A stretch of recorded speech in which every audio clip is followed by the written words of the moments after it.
One serene evening, just as the sun began to set over a quiet river, a monk sat peacefully in his small boat, his eyes closed in deep meditation.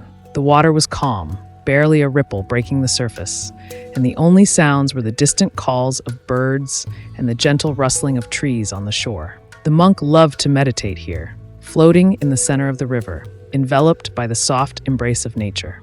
As he meditated, the monk felt himself drift into a state of pure stillness. All thoughts and desires seemed to melt away, and he felt as if he were merging with the river, the trees, the sky. In this perfect silence, he found peace.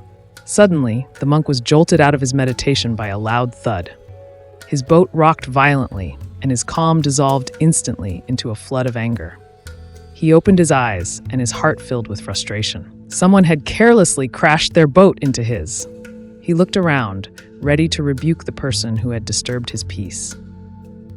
But when he looked over, he saw no one. The boat that had collided with his was empty. It had simply drifted along the river's current and accidentally bumped into his boat. There was no one to blame. Realizing this, the monk began to laugh at himself. He had allowed his anger to rise and fall over an empty boat. There was no person who had disturbed him. Only his own reaction, his own ego, had created the anger. As he sat there in the fading light, the monk realized the deeper lesson this empty boat had brought to him.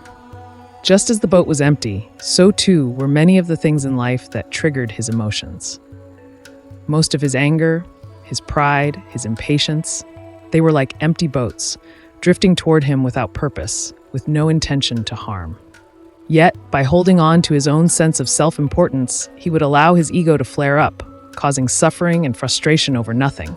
The monk thought about all the people in his life who had bumped into him, those who had offended him, ignored him, or acted unkindly. He realized that, in most cases, their actions were like the empty boat. Their words and deeds were not aimed at him personally. They were merely drifting along the currents of their own lives, shaped by their own experiences, beliefs, and struggles. If he could remember this, he could find peace in any situation. Just as he had before, the empty boat had drifted into him. From that day on, whenever the monk felt anger, he would imagine himself sitting in his boat on the river, struck by an empty boat.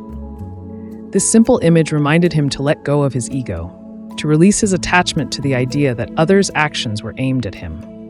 In doing so, he found a profound peace that could not be shaken by the everyday irritations and challenges of life. The lesson of the empty boat became the foundation of his life: to live without ego, to move through life as if every boat that bumps into him is empty. It was a simple but powerful way to find tranquility, compassion, and understanding in every moment. And so, just as the river flows freely without resistance, he too learned to flow with life, letting go of the ego, at peace with himself and others. So the moral of the story is, when we release our attachment to ego, we can find peace in every situation.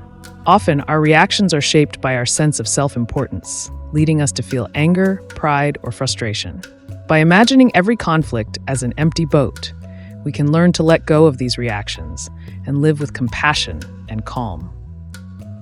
Thanks for watching.